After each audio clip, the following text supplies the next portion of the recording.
narito na naman tayo para sa isang napaka-sweet at nakakakilig na love story nila Kalingap Edu at Ate Viancy. Tulad mo ay aking makilala. Para sa pagpapatuloy ng ating love story ay pumunta ang Kalingap team sa isang lalawigan kung saan ito talaga ay pinakasikat. Dahil nga marami nagmamahal sa Kalingap team ay nag-sponsor talaga ito sa kanila ng pang-outing nila papunta sa pinakakilalang Baguio.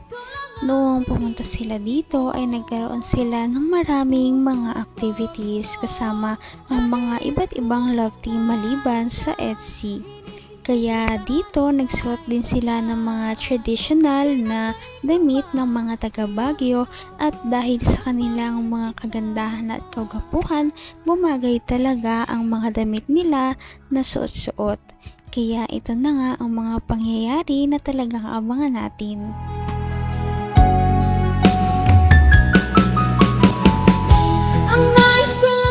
Yan, oh, ayos, ayos. 1, 2, ready. 1. Good lang, ayos, ayos. 1, 2, 3. Bora yung nalito.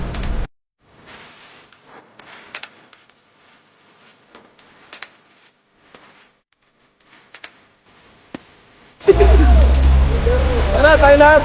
Ay, meron tayo ganito. Lebitang ni Kuya James! Kuya Jess! Kuya Jess! Kuya Jess!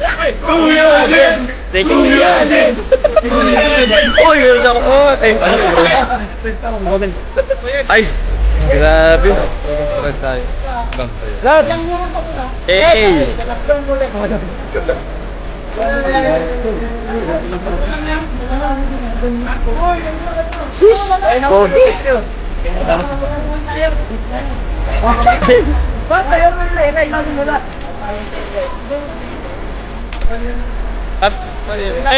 Hey! Bro, may mapicture sa'yo, bro.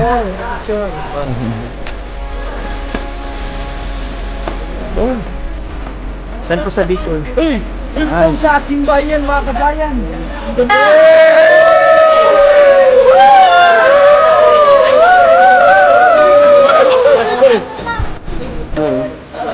Wait lang. Chaco Wing Badus. Kulay blue, ang ganda ng blue ah. Ganda oh.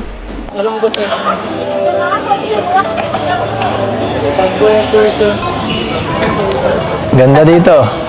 Nakabalik ulit tayo dito sa kaharian ko. Kahit na makaluma ang suot ni Ate Viancy ay talagang bumagay ito sa kanyang kagandahan.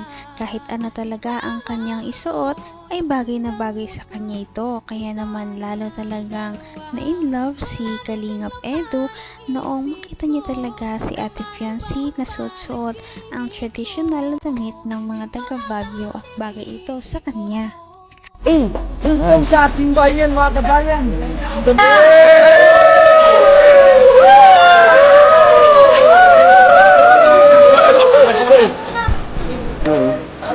Wait lang. Chaco Wing Badus. Kulay blue, ang ganda ng blue ah. Ganda oh.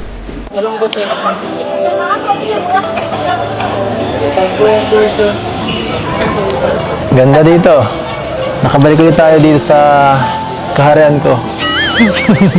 Welcome back. Ikaw po yung naasunaan, makakabalik tayo dito. Same. Dati, iba eh. Iba no? Wala pa tayong ganito. Mas maganda ngayon. Mas maganda to, partner. Welcome.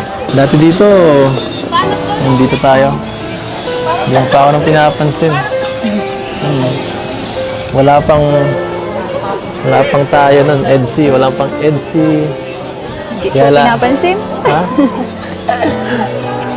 Yeah. Upo ka. Upo muna tayo, pagod. TikTok na lang po tayo. Hindi ako nagtitiktok. Pang babae yun eh. Ako ba, hindi po ah. Marami na ako nagtitiktok na. Ha? TikTok ba? Napipili yung konti. Pag, hindi ako sanay pag maraming tao eh. Alam mo, pag titinginan tayo dyan, Ano niyo po yan? hindi masyado sumasayaw ah. Ayoko nang Sige po. masyadong ano. Ayoko nang Wait lang. pinagtitinginan ako ng maraming tao. Gusto ko ng isang tao lang. Bagay pala sa'yo maging igurot. Hindi nira. Ganda mo dyan. Ang talagang tingnan ng NC Love Team. Dito nga ipinipilit pa ni Ate Viancy si Kalingap Edu na magkaroon sila ng isang TikTok dance. Dahil kung bibisitahin natin ang TikTok ni Ate Viancy ay makikita natin ang kanyang mga dancing videos dahil mahilig si Ate Viancy at magaling talaga siyang sumayaw. Kaya niyaya niya si Kalingap Edu. Pang babae yun eh. Ako ba, hindi po ah. Marami na ako nagtitiktok na. Ha? TikTok ba? Napipili yung konti. Pag, hindi ako sanay pag maraming tao eh. Alam mo, pag titinginan tayo dyan, Ano niyo po yan? hindi masyado sumasayaw ah. Ayoko nang Sige po. masyadong ano. Ayoko nang Wait lang. pinagtitinginan ako ng maraming tao. Gusto ko ng isang tao lang. Bagay pala sa'yo maging igurot. Hindi nira. Ganda mo dyan. Tama na, pambobola. TikTok po tayo. Ito. Ano yan? Turo mo kung paano sumayaw. Gusto mo simple lang po ay. Ito na lang. Gusto ko simple, parang ikaw simple lang. Pare, ikaw sa unahan. Wait lang.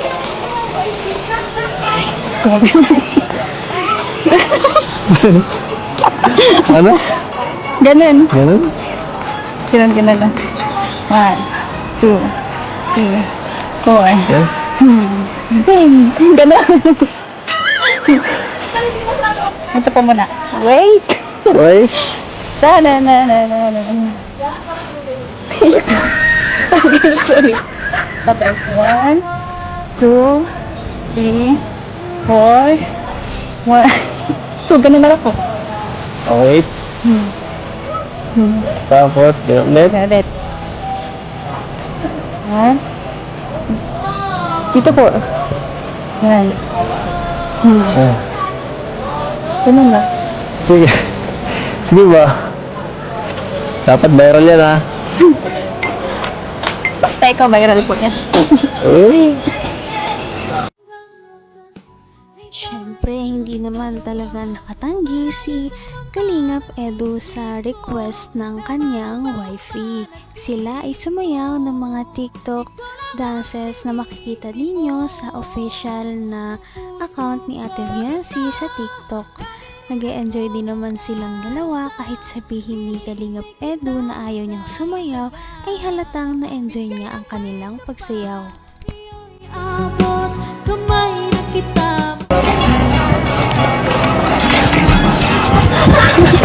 Ang gulo na. Ang gulo. Sige, okay lang. Basta ikaw. Maganda na yan.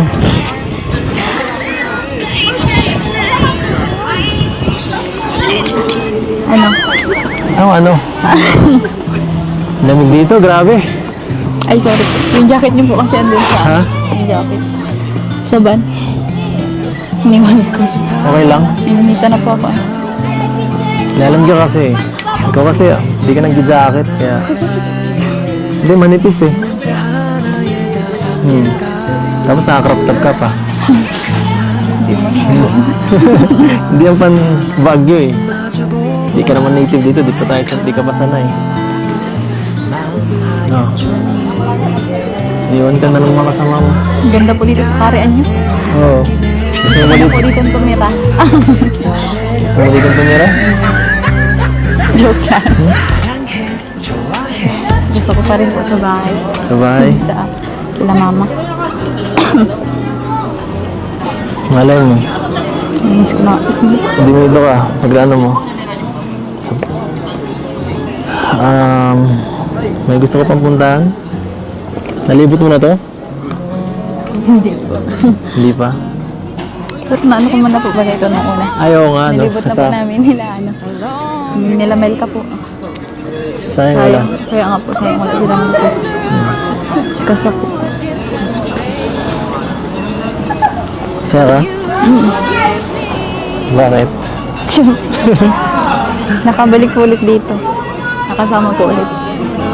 Nakasama ulit tayo sa Tapos birthday. may mga bago pong angels kasama. Oo nga, no? Sinong pinakaya mo sa kanila? Wala po. Bigay ng may kapal. Ngayon Hindi talaga makakalimutan ng EDSI Love Team ang pagpunta nila sa Baguio dahil sobrang memorable nito at marami pa nga silang mga ginawa na makikita din ninyo sa aming mga susunod na video. Sana ay marami pang mapuntahan ng EDSI Love Team dahil nakakatuwa silang panoorin. Napaka-sweet talaga nila at napakabait ng tambalang ito kaya maraming sumusuporta.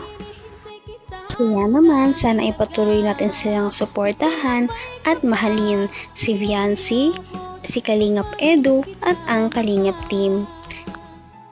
Yun lamang at maraming salamat sa panonood. Abangan natin kung magkakatuluyan ba talaga si Kalingap Edu at Viancy. Hanggang sa muli. Bye! ngayon'y abot